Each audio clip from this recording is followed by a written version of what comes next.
रतन पाठक। आज हम देखेंगे कि प्रथम विश्व युद्ध होने का क्या कारण था। क्योंकि आपने सुना ही होगा कि प्रथम विश्व युद्ध जो हुआ है ये किसी ऐसे देश से नहीं हुआ है कि इसमें 2-4 देश शामिल थे। इसमें ज़्यादा से ज़्यादा देश शामिल थे और सभी शक्तियाँ जो शक्तिशाली देश थे सभी इसमें शामिल थे। हालांकि झगड़ा तो दूसरे देशों से था, मतलब अलग अलग देशों से था। जिन देशों से कोई झगड़ा नहीं था, कोई लेना देना नहीं था, वो देश युद्ध की घोषणा कर देते हैं और युद्ध की शुरुआत करते हैं वही देश। जैसे मान लीजिए कि झगड़ा 2 लोगों से है और वो 2 लोग आपस में नहीं लड़े, तीसरा आकर किसी एक से युद्ध कर दिया, एक से लड़ गए। तो प्रथम विश्व युद्ध भी ऐसे ही हुआ है, जर्मनी की वजह से हुआ। भाई जर्मनी, हालांकि जर्मनी ही क्या करे, क्योंकि गलती भी थी और देशों की। आइए देखते हैं हम प्रथम विश्व युद्ध। आप देखिए प्रथम विश्व युद्ध पहले देख लेते हैं ये कब से कब तक था। तो ये था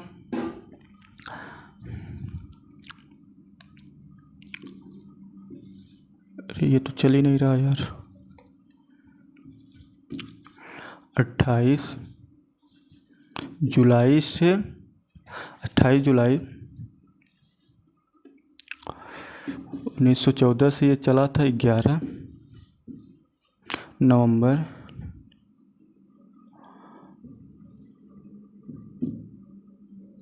1918 तक। अब देखिए 28 जुलाई 1914 से 11 नवंबर 1918 तक, मतलब इतने लंबे समय तक ये युद्ध चला। अब देखिए बात आती है, इसमें 2 देश थे। पहला था सर्बिया, दूसरा था ऑस्ट्रिया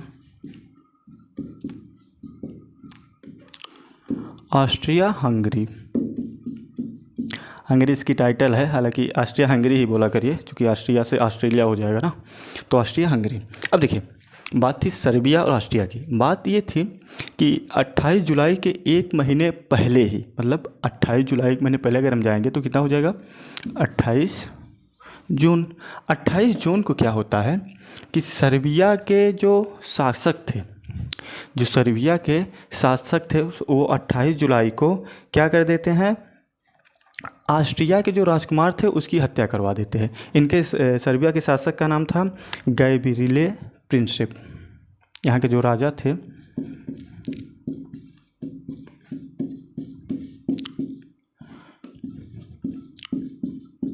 प्रिंसिप। अब देखिए ये गैब्रिएले प्रिंसिप ने क्या कर दिया, ऑस्ट्रिया हंगरी के राजकुमार की हत्या करवा दिया। ऑस्ट्रिया हंगरी के राजकुमार का नाम था फ्रांसीसी फर्डिनेंड।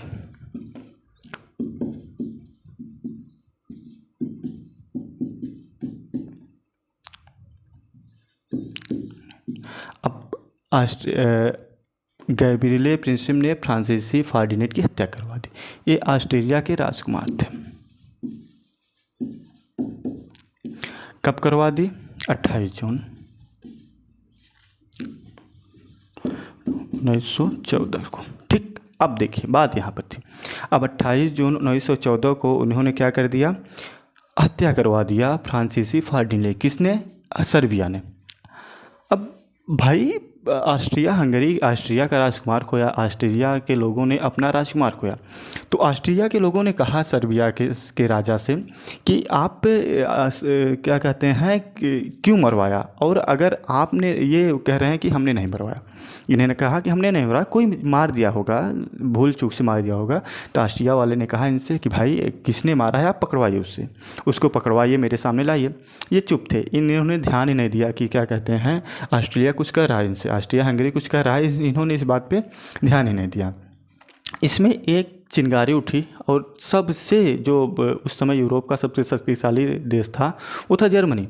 सबसे शक्तिशाली राष्ट्र था वो था जर्मनी को ये बात पता चली। जर्मनी क्या कहते हैं, जिस हारे हुए देश आप कहिए, या जर्मनी ने ऑस्ट्रिया हंगरी की सहायता करने के लिए कहा कि आप पीछे हट जाइए, जर्मनी ऑस्ट्रिया हंगरी से कह रहा है कि भाई आप पीछे हट जाइए, आपसे कोई मतलब नहीं है, अब सर्बिया को मैं देख लूँगा। सर्बिया ने आपके राजकुमार को मारा है, तो सर्बिया को मैं देख लूँगा। जैसे ही सर्बिया को पता चलता है कि जर्मनी क्या कहते हैं ऑस्ट्रिया की तरफ से युद्ध करने आ रहा है हमें, अब देखिए बात यही हुई ना, सर्बिया और ऑस्ट्रिया हंगरी के बीच में युद्ध होना चाहिए था, क्योंकि सर्बिया ने ऑस्ट्रिया हंगरी के राजकुमार फ्रांसीसी फर्डिनेंड की हत्या की थी। तो युद्ध इन दोनों देशों में, अब जर्मनी की क्या जरूरत थी। लेकिन जर्मनी भाई उस समय पूरे यूरोप में सबसे शक्तिशाली राज्य था जर्मनी। अब द्वितीय विश्व युद्ध भी जर्मनी, जो हिटलर है जर्मनी का ही था। हालांकि प्रथम विश्व युद्ध में ये सेना के रूप में था, सैनिक के रूप में बच गया। खैर आगे देखते हैं। तो जब सर्बिया क्या कहते हैं, सर्बिया को पता चला कि जर्मनी ऑस्ट्रिया के सहायता करने के लिए हम पर आक्रमण करेगा, तो सर्बिया ने तुरंत क्या कहते हैं रूस से, सर्बिया का मित्र था रूस, सर्बिया ने तुरंत रूस से कहा कि भाई देखो जर्मनी हमारे ऊपर आक्रमण कर रहा है, अब आप ही हमारी सहायता कर सकते हैं। रूस ने जर्मनी को कहा कि देखिए अगर आप सर्बिया के बाउंड्री यानी सीमा रेखा में अपने सैनिक को भेजते हैं तो हम ये मानेंगे कि आप सर्बिया नहीं बल्कि हमसे युद्ध करने के लिए आप तैयार हैं। यानी कि आप फिर ये मत मानिएगा मैं सर्बिया, आप ये मानिएगा कि आपको रूस से युद्ध करना पड़ेगा। रूस ने कह दिया जर्मनी को ये बात कि भाई अगर आप सर्बिया के पास सेना भेजते हैं या सर्बिया से युद्ध करने की बात करते हैं तो आप ये समझिएगा कि आप सर्बिया से नहीं बल्कि रूस से। जर्मनी तिलमिला पड़ा ये बात सुनकर कि भाई रूस बीच में क्यों घुस रहा है। जर्मनी ये बात सुनकर तिलमिला पड़ा, मतलब गुस्से से लाल हो गया कि भाई रूस क्यों घुस रहा है बीच में। अब जर्मनी ने कहा कि चलो हम सर्बिया को तो बाद में देख लेंगे, पहले हम तुम्हें देखते हैं। जर्मनी ने तुरंत क्या कहते हैं 1 अगस्त को तुरंत क्या कहते हैं रूस के खिलाफ युद्ध की घोषणा कर दी। अब सर्बिया छोड़ दिया जर्मनी हालांकि रूस उस समय सबसे क्या कहते हैं रूस के पास सबसे ज़्यादा सेना थी उस समय, लेकिन हथियार जो थे वो सबसे अधिक जर्मनी ऐसा क्यों करता था, क्योंकि जर्मनी के पास आधुनिक तकनीक से लैस हथियार थे। सभी तोपें ऐसी थी जो आग फेंकती थी, बंदूकें ऐसी थी जो आधुनिक तकनीक पर थी, दूरबीन द्वारा थी, और इन लोगों के पास इतनी ज़्यादा हथियार नहीं थे। इसलिए जर्मनी क्या कहते हैं इन सबको डरा रहा था, धमका रहा था, अपना तेवर दिखा रहा था। 1 अगस्त को जर्मनी ने कहा ठीक है हम सर्बिया को बाद में देखें, पहले रूस को देखते हैं। अब भाई रूस क्या करे, रूस ने भी कहा ठीक है कोई बात नहीं आओ। रूस, अब जर्मनी के पास एक देश पड़ता है फ्रांस।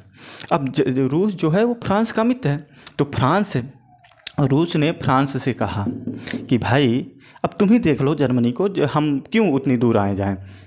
तो फ्रांस ने जर्मनी को रोका कि भाई बोला कि भाई रूस से क्यों युद्ध करने जा रहे हो, अगर युद्ध करना हो तो भाई उससे पहले हम उससे युद्ध करना होगा। फ्रांस ने भी यही बात कहा कि अगर तुम अपनी सेना रूस की बाउंड्री में भेजे तो हम ये मानेंगे तुम मुझसे युद्ध कर रहे हो। अब जर्मनी भाई और आग बबूला हुआ। जर्मनी ने कहा यार अब अभी तक तो रूस कूद रहा था बीच में, अब फ्रांस भी कूद गया। तो इन्होंने क्या कहा कि 3 अगस्त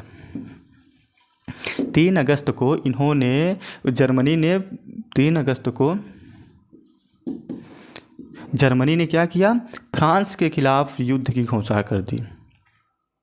कहाँ, फ्रांस के खिलाफ युद्ध की घोषणा कर दी। अब बताइए युद्ध किससे होना था और युद्ध हो किससे रहा है। अब फ्रांस जाने के लिए जर्मनी को फ्रांस जाने के लिए एक बीच में देश पड़ता है बेल्जियम। अब बेल्जियम से होके जाना पड़ेगा, जैसे थल मार्ग से जा रहा है। अच्छा ये युद्ध क्या कहते हैं जल थल तीनों मार्ग से लड़ा गया। इस युद्ध में टोटल 37 देश शामिल थे। ठीक, चलिए बाद में डिस्कस करते हैं, पहले युद्ध पर आते हैं। अब देखिए जर्मनी को फ्रांस से लड़ने के लिए थल मार्ग से जाना था और बीच में एक देश पड़ता था बेल्जियम।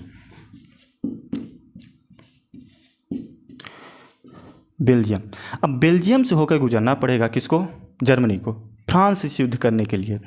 अब बेल्जियम बहुत छोटा देश है। बेल्जियम उस समय बहुत घबरा गया कि भाई जर्मनी इतना शक्तिशाली है, ये जिधर से जाएगा रौंदता हुआ जाएगा। तो उसने कहा कि भाई हमारे तरफ से मत जाइए, आपको अगर कहीं और रास्ता मिले तो आप देख लीजिए, कोई और रास्ता खोजिए, आप हमारे यहाँ मत जाइए। जर्मनी ने कहा कि अच्छा तुम मुझे रोकोगे। अब बेल्जियम को वो धमकी दिया कि अगर हमें रास्ता नहीं दोगे जाने के लिए तो पहले मैं तुम्हें नष्ट कर दूंगा। किसने? जर्मनी ने। अब जर्मनी पहले सर्बिया को कहा, रूस को कहा, फ्रांस को कहा, चौथा बेल्जियम को कह रहा है। अच्छा, बेल्जियम का जो भार था, जैसे आपने पढ़ा होगा, सुना होगा कि जो छोटे स्टेट होते हैं ना, राज्य होते हैं उस समय के, हालांकि उस समय देश तो बहुत कम ही थे, राज्य को ही देश कहते हैं ना, तो जो छोटे देश या राज्य होते हैं उनका जो भार था ना, कोई बड़ा शक्तिशाली मतलब देश ले रखता है कि तुम्हारी रक्षा मैं करूँगा। तो बेल्जियम के उस समय भारत इंग्लैंड ले रखा था, और बेल्जियम ने इंग्लैंड को ये सूचना दी कि जर्मनी हमारे ऊपर आक्रमण कर रहा है। इंग्लैंड ने तुरंत जर्मनी को समझाया कि देखिए ये लापरवाही मतलब कि बचपना मत करिए, आप कितने लोगों से लड़ेंगे भाई, फ्रांस से लड़ेंगे, रूस से लड़ेंगे, कि हमसे लड़ेंगे, कि सर्बिया से लड़ेंगे, कि बेल्जियम से लड़ेंगे। इधर जापान भी कूद रहा है, यूएसएसआर भी कूद रहा है, अमेरिका भी कूद रहा है, हर देश क्या कहते हैं जर्मनी के खिलाफ कूद रहे हैं। तो भाई एक बार समझाया कि क्यों ऐसा कर रहे हो, लेकिन फ्रांस वही बताया ना कि आधुनिक तकनीक से लैस हथियार थे इसके पास, तो भाई यही घमंड में चोर था कि नहीं हम सबको मार लेंगे।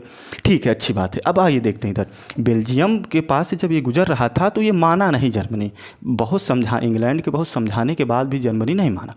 अब यहाँ पर फ्रांस के पास पहुँचने के लिए बेल्जियम से जाना ही जाना है इसको, ये बेल्जियम में एंट्री कर गया। इधर इंग्लैंड ने तुरंत कहा कि नहीं भाई आप बेल्जियम को छोड़िए, नहीं तो आप बेल्जियम को नहीं, फिर आपसे इंग्लैंड से युद्ध होगा।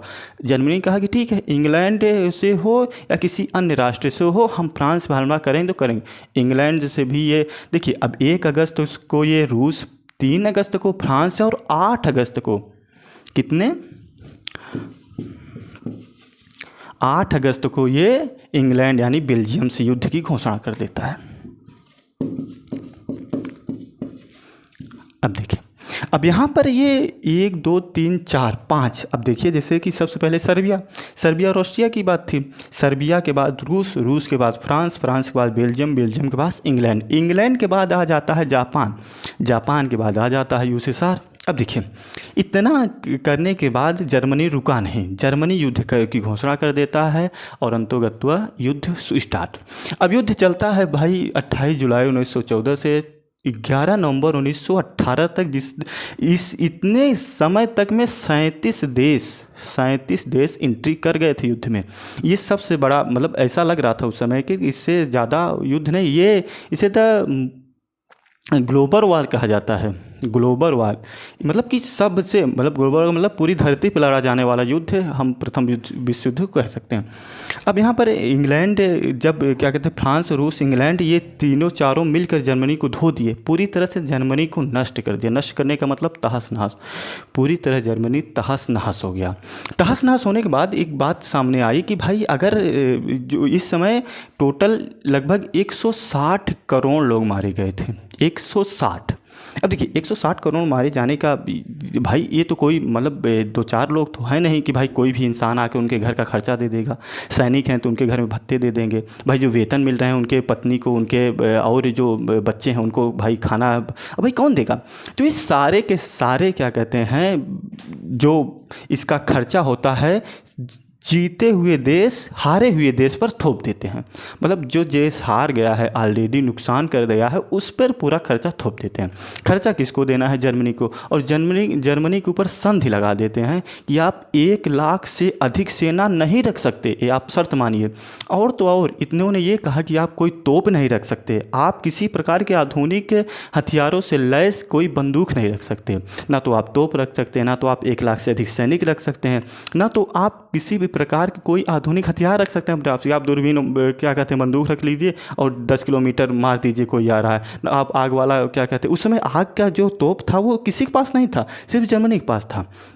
हालांकि जर्मनी पूरी यूरोप में बहुत छोटा राष्ट्र है, बहुत छोटा ही देश था, लेकिन भाई हथियार तो उसके पास, हथियार ही सबसे बड़ा पावर है, चाहे वो दिमाग का हो या फिर किसी अन्य चीज़ का हो। तो इसलिए जर्मनी क्या कहते हैं, सबको धमकी दे रहा। लास्ट में जर्मनी ने हार मानी, वर्साई संधि हुई और संधि होने के बाद क्या कहते हैं, युद्ध की समाप्ति हो गई। युद्ध की समाप्ति के बाद जर्मनी पर कई शर्तें थोपी गई, उसमें से कुछ मुख्य हैं, जैसे कि आप 1 लाख से अधिक सेना नहीं रख सकते, आप कोई आधुनिक हथियार नहीं रख सकते, आप किसी जो जिस 160 करोड़ लोग मारे गए हैं, उसमें से जितने लोग मारे गए हैं, हर लोग के घर में जाइए, उनका क्या कहते हैं, जो मारे गए हैं उनको पैसा दीजिए, जितना मतलब उस समय का जो खर्च है उनको खर्च दीजिए। जर्मनी पूरी तरह से दम टूट चुका। आर्थिक सहायता उसको नहीं मिल रही थी, राजनीतिक सहायता कहीं से मिल ही नहीं सकती, और इस तरह से करके करते करते करते जर्मनी पूरी तरह से बर्बाद हो गया। और संधि भाई माननी, अब